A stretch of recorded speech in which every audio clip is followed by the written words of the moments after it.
മാമൻ്റെ സന്തതി ബ്രെഡിൻ്റെ മലയേറ്റ് വരുന്നുണ്ടില്ലേ. ഇന്ന് മാമൻ്റെ മകൻ്റെ ചിലവാണ് കേട്ടോ. അവനെ കൊണ്ട് ഞങ്ങളൊരു 5 കിലോ നല്ല മട്ടൻ അങ്ങ് വാങ്ങിപ്പിച്ചു. എന്നിട്ട് അത് കട്ട് ചെയ്തുകൊണ്ടിരിക്കുകയാണ്.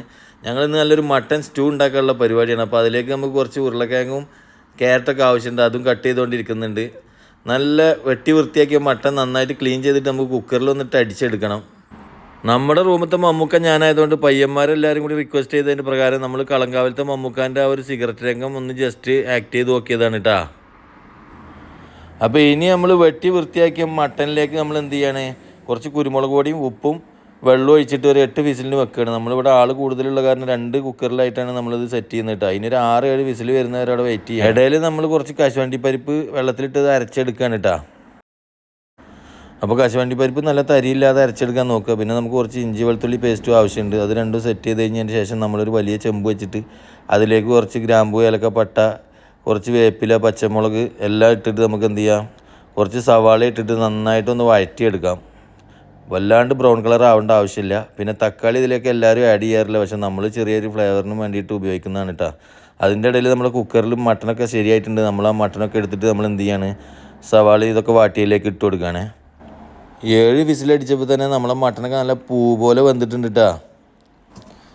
ഇനി ഇതിലേക്ക് നമ്മൾ നേരത്തെ വേവിച്ച് വെച്ചിട്ടുള്ള ക്യാരറ്റും ഉരുളക്കിഴങ്ങും ചേർത്ത് കൊടുക്കുന്നതാണ് കേട്ടോ. നമ്മളെ സ്റ്റൂവിൻ്റെ മെയിനായിട്ടുള്ള ഒരു ഇൻഗ്രീഡിയൻസ് ആണ്.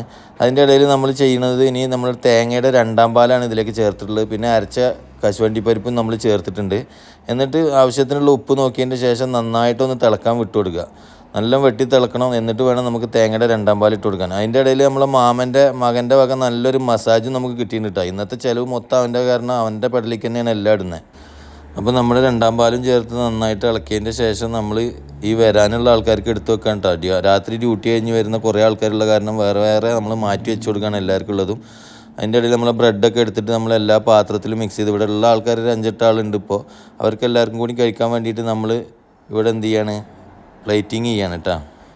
പിന്നെ സ്റ്റൂവിൽ അങ്ങനെ പ്രത്യേകിച്ച് പറയാനുള്ള മസാലകളൊന്നും ഇല്ല കേട്ടോ. കാര്യമായിട്ട് നമ്മളെ കുരുമുളക് പൊടിയും പിന്നെ ഉണ്ടെങ്കിൽ നമുക്ക് വീട്ടിൽ പൊടിച്ച കുറച്ച് ഗരം മസാല ഉണ്ടെങ്കിൽ അത് മാത്രമേ ആഡ് ചെയ്ത് കൊടുത്താൽ മതി. വേറെ മസാലകളുടെ ആഡംബരങ്ങളൊന്നും നമ്മളെ സ്റ്റൂവിലില്ല. അപ്പോൾ എങ്ങനെയായാലും എല്ലാവരുടെ പാത്രത്തിലേക്കും വെച്ച് കൊടുത്തിട്ടുണ്ട്. നമ്മളെ അളിയമ്മോന് വന്നിട്ടുണ്ട്, ജയശങ്കർ ഉണ്ട്, മാമനുണ്ട്, അങ്ങനെ എല്ലാവർക്കും വിളമ്പാണ്. അപ്പോൾ ഈ വിളമ്പിയിട്ട് കൊടുക്കുന്നതന്നെ നമുക്കൊരു ഇഷ്ടമുള്ള കാര്യമാണ്. നമ്മളെ ഒരു ക്രേസാണ് നമുക്ക് കുക്ക് ചെയ്യാന്ന് പറയുന്നത്. അതും അത് കൊടുത്ത് മറ്റുള്ളവരെ വയറ് നിറക്കുക, അവരെ സന്തോഷം കാണുക, അവരെ മുഖത്തുള്ള ചിരി കാണുക എന്നൊക്കെ പറഞ്ഞാൽ പണ്ട് തൊട്ടേ നമുക്കുള്ളൊരു ഇഷ്ടങ്ങളാണ് അതൊക്കെ. അളിയമ്മോന് പനിയാണ്, അവൻ്റെ സങ്കടം അതിലുണ്ട്. പിന്നെ ഇതാണ് നമ്മളെ മുത്ത് റിയാസ്. ഇവനാണ് നമ്മുടെ നാട്ടിലത്തെ ചെറിയ തീറ്റക്കാരൻ. അവന് ബ്രെഡ് പോരായിട്ട് ബാക്കി അവൻ റൊട്ടിയും കൂടി വാങ്ങിച്ചു കൊടുത്തിട്ടാണ് അവനും ഇവനൊക്കെ തട്ടി കഴിക്കുന്നത് കേട്ടോ. ഇടയിൽ ഞാനും കഴിക്കട്ടെ കേട്ടോ. അപ്പോൾ എങ്ങനെയായാലും എല്ലാവിധ സഹകരണവും സപ്പോർട്ടും തരിക.